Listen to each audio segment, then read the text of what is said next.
So it's a little dusty, you know. My PS4 has worked quite hard since release.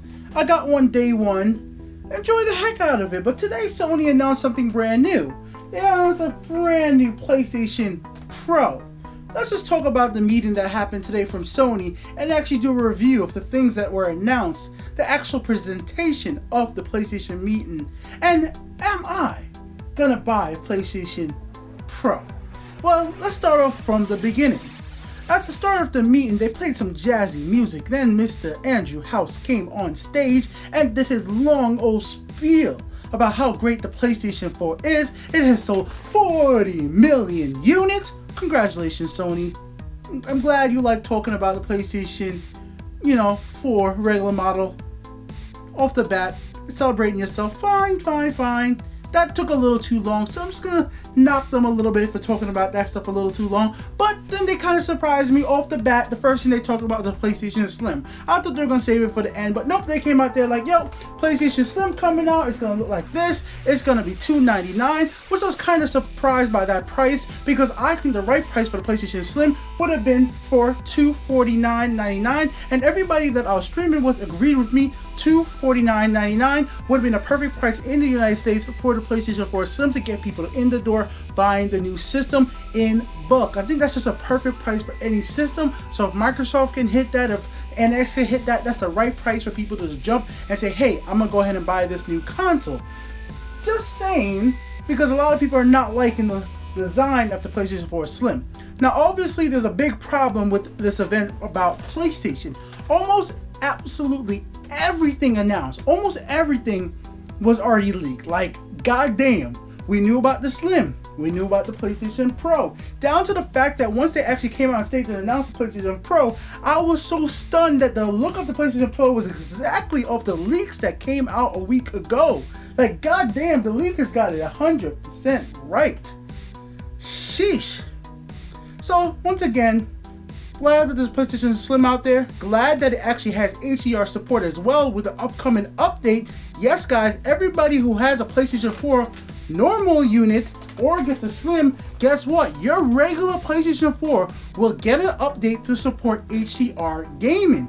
I was very surprised by this. This is not something I saw coming, and this is not something I knew that was actually possible. Yes, I am rocking dual 4K monitors right here, right? Well, one's a monitor, one's a TV. But even me, I'm not really somebody who's looking into HDR gaming. Now, obviously, it's something I'm gonna look more into now that I see all these console makers actually going hard with it. Xbox, Sony, and these developers seem super excited about it. Like, the developers at Sony, like, are actually kind of talking about HDR more than they're talking about the 4K possibilities. Maybe this is because they know they can't really push true 4K from the console. Now, I'm just saying, guys, it's gonna be hard. Some people say they're gonna be able to do it, but I'm pretty sure from everything Sony talked about, there's gonna be upscaling in there. They're gonna allow developers to do things the way they want to do. They're not gonna allow developers to have to put games out there at 4K, 60 FPS, 100. They could upscale it. So that's what's getting from the PlayStation meeting, which I'm perfectly okay with, as long as it looks decent. All right, guys, make sure that upscaling looks good and everything looks cool. But true 4K gaming, I guess I'm gonna have to stick to my graphics card. Even I need to upgrade to a GTX 1080 or 1070 to get really best, true, ultra quality 4K gaming out of these dual monitors. That's what I'm gonna have to do. So getting that from a console, even the PlayStation Pro, was probably not going to happen. But let's keep on going back on track to the actual event itself. So after they talked about the PlayStation Slim, they started showing off the stuff about the PlayStation Pro. They didn't show the console right away. They started showing highlight reels of stuff like Spider-Man, the new one that's coming out from Marvel and Insomniac Games. Looking at what that looks like in HDR and in, well, 4K for the PlayStation Pro. I keep wanting to say PlayStation 4K because I think the PlayStation Pro is personally a bad name. I like PlayStation 4K a lot better, but not wanting to split up the market. I guess PlayStation Pro sells it very well as a name because that tells all the newcomers and the longtime gamers like, yeah, it's a PS4, it's just a Pro version, it's just an upgrade. You don't really need it. If you have a PS4 that works, you don't have to buy this new one. And in fact, if you have a PS4 that works and you already have an HDR TV, we're already helping you out by giving you an update to update your console to have HDR support. So they're actually making it very easy for people to just stick with their regular PS4 without actually going for this upgrade. This is going to only be for me who already own a 4K TV, who are interested in getting like 4K Netflix, 4K Blu-rays, things like that. If that's what you're interested in, then yes, doing this upgrade is going to be for you. But their selling points are not really that hard. Like, I don't see many gamers running day one to pick up this new unit because yes, Spider-Man looks better. Yes, they're even up in games like Infamous First Light, Shadows of Mordor. Like, they're going back to a lot back catalogs and getting these games updated from third-party and first-party studios. There's gonna be 12 first-party games in work right now getting bumped up, and some third-party games to actually work with the 4K version and HDR support. I'm like, god damn, I didn't think they would go that far back and make these games look better, which I really am like happy about Uncharted 4 because these are games I already own. And I'm glad that they're going to be doing that, and that was a big surprise for me at the conference, which was one of the few things I was surprised about. Like, I thought they were only going to do things in the future to look better, but nope, they're going to go back and patch a lot of games. And I mean games that are pretty damn old. I'm just saying, Infamous First Light, Infamous, it was a pretty old title, guys. Like, I didn't think they were going to go that far back, but I do actually appreciate that as somebody who owns these titles. Even people on PlayStation Plus might own Infamous First Light. Just saying, I'm pretty sure you guys want to see that in HDR, or you like to see that in 4K if you can. Then they had the Call of Duty developer come out on stage and say something that kind of stunned my mind. They were like, 4K 60 FPS Call of Duty. I was like, did you say 4K 60 FPS Call of Duty? What is going on here? Then I realized, yeah, that's going to be that upscaling thing, because no way you're going to be able to do native 4K 60 FPS even on the PlayStation Pro. Maybe there's some crazy damn ass processor in that 4K Pro version of the PlayStation 4, but we don't have the exact details yet. Sony is going to be putting it out on the PlayStation blog, and you sure to hell know that Digital Foundry is going to be doing an excellent video breaking down the 4K possibilities of the PlayStation Pro very soon, and I can't wait to see what Digital Foundry does with that. But for me right now, I am a little bit hesitant to say that all these games are going to be native 4K. There will be certain titles that are able to pull off a native 4K 60, but I'm guessing those are going to be more of the smaller titles, and they're going to be far in between. Now, they didn't mention VR. As you guys can see my VR headset right over here, PlayStation VR, I'm a little hesitant on it, not because I don't think it's going to be cool, it's just because I play VR on my Vive, and resolution is an issue. Higher the resolution, the better the damn thing is going to look. So I need to play a PlayStation VR before I buy it. I don't want to buy into this thing and be disappointed with the resolution of the games, like how I played VR on my phone, like, you know, with the Google Cardboard. If you guys ever seen Google Cardboard, it's this thing right here. Let me put down the PlayStation floor. You put your cell phone in it and, you know, you move around, and it's a little cardboard thing. It's pretty simple to do.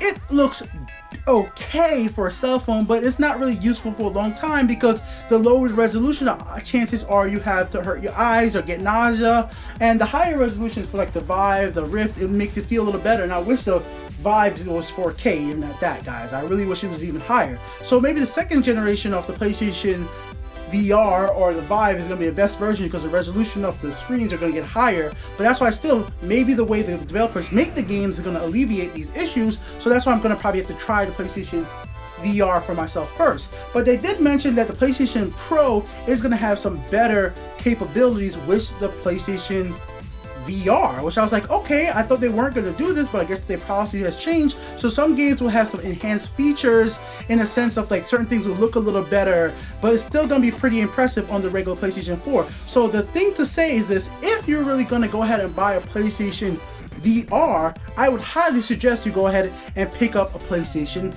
Pro. It's just probably a smart ass idea. Like, they would work hand in hand, but that's a hard question to get somebody to answer. Like, are you willing to spend $400 on the the PlayStation VR, and then $400 on the PlayStation Pro? And let's talk about that $400 price. Ding, ding, ding. That's a damn good price. Let's pick back up that PlayStation 4 right over here. I will trade this in or sell it on eBay, whatever I need to do to get myself a PlayStation Pro because the price is right. If they would have went $450, if they would have went $500, I would have had to question it. Because to me, tax actually matters. I can't calculate taxes when I'm buying stuff, guys. So that little extra amount of money I would have paid tax would have been like, $450 plus tax, that's almost $500 plus. I'm like, god damn, that's kind of expensive, Sony. Like, do I really want to buy this with the games it's showing off right now? With some backlog is getting updated, Horizon looks nice and everything. And I did show up a new demo of Horizon, which absolutely still looks beautiful. Can't wait to play that game, so nice work right there. That was not really a big surprise. We've seen that game before. There were no big announcements of games at this event. Only thing new we really saw of gameplay is Mass Effect Andromeda. That's going to be having PlayStation Pro or 4K support, so I can't wait to see what they're going to do with that overall. But $400 is the right price, guys. It's enough that I can sell this and get that and not feel bad about it. Not everybody's going to do that, and I don't expect everybody to do that because of the fact that it's a steep sell because they're not putting out enough new games that support it in such a drastic different way that's going to make everybody want to. If you only have a 1080p TV, you might just want to stick to your regular PS4 because it's going to have HDR support via an update. But if you have a 4K TV, well, guess what? Go update. Go do it. Yeah, go do it, guys. Go do it. So let's go ahead and try to wrap this all up. What would I give Sony on their presentation and what they revealed at this event? In presentation, I really would only have to give them a 3 out of 5, just middle of the road. Only reason I say that, guys, is just too much of the information was leaked. We already knew about the PlayStation Slim. We already knew about the PlayStation Pro, aka the PlayStation 4K. Even the new controller with the light bar, and even the ability to plug the controller in via USB to have a data transfer, so it's even better for fighting games. If you guys didn't know that, guys, the updated PlayStation 4 controller will be better for like fighting games because you can plug it in via wire and the data transfer is even faster than wireless. So that's a new feature for the fighting game fans out there. Anybody who wants quick exact response time for the controllers for whatever game they play, even first person shooters. So that's a cool little feature right there, guys. Some new enhancements for the controller. But we already knew about all this stuff. And I was hoping Sony would come out there with a big, unbelievable surprise, that's something that we just didn't know about. And unfortunately, that I can't give it to them. So for the presentation wise, they didn't have no crazy wow moment. Only really things that were really surprising, like I said, was the HDR support for the normal PS4 and the fact that it's only $400 for the Pro, which I think is a very good price for people like me who are willing to pay that to upgrade, especially for people like me who's willing to sell their original PlayStation 4 as part of the upgrade cost. So, you know, make the price a little cheaper or use gift cards on Amazon. If you guys need to buy this stuff, guys, links in the description to my Amazon support link. Click that if you're buying an HDR TV or 4K TV or PlayStation 4. It definitely does support the channel. I don't shout that stuff out enough, but as YouTube is having a big issue with taking down channels who curse, say fuck, and all this stuff right now, losing monetization, I think I need to actually promote myself a little bit more on YouTube by saying like, hey guys, how about you support the content that I do right here on 4K for you on YouTube? So when you guys get your PlayStation 4Ks, Pros, or Xbox One Scorpios, and you watch your stuff in 4K, because my channel brings you that great 4K content, at least you could say, I helped Beaky make this content. Anyways, back onto what Sony actually showed off. When it comes to the PlayStation 4's 4K, I keep wanting to say 4K. I want to say Pro, but I know to me, it's 4K sounds so much better. Pro is the right name, but 4K sounds so much better. Unfortunately, I'm going to say this is kind of lackluster as well, 3 out of 5, because it's so middle of the road. This is something that, if you have a 1080p TV, no interest in HDR gaming, no interest in VR, I'm going to tell you right now, don't bother. Don't bother get a PlayStation 4K. Don't do it. Don't get the Pro. Just don't. Just keep your regular PlayStation 4 and have fun. And I think that's perfectly fine. So it's not going to piss off any gamers that already own a PlayStation 4, but there's going to be something there for people like me who already own 4K monitors or TVs. And for me, I'm going to get it. If you're not into VR or you're not into HDR or 4K gaming, then don't bother. Just saying how it's going to be. Yes, there are things that are going to play a little bit better, like, 1080p 60 for certain games, but that's not always guaranteed, So it's up to the developers to do that, and I'm not saying it's worth $400 to play on the fact that some developers will make some games run better. $400 is not the right price. Maybe it drops down to $300, then you go ahead and pick up a PlayStation Pro. So I think let everybody like me go out there and spend our money to test out this PlayStation Pro and let you guys know how it works if you're just a 1080p gamer. But if you're like me, have 4K, like VR, well, pick it up. That's it for now, guys. I hope you guys enjoyed the video, like the review. Let me know if you guys agree with me. The presentation could have been better. They needed something to really wow us. And we knew everything about the Pro already, basically, so, yeah. I still want it, but I could have been wowed a little bit more. Peace out, guys.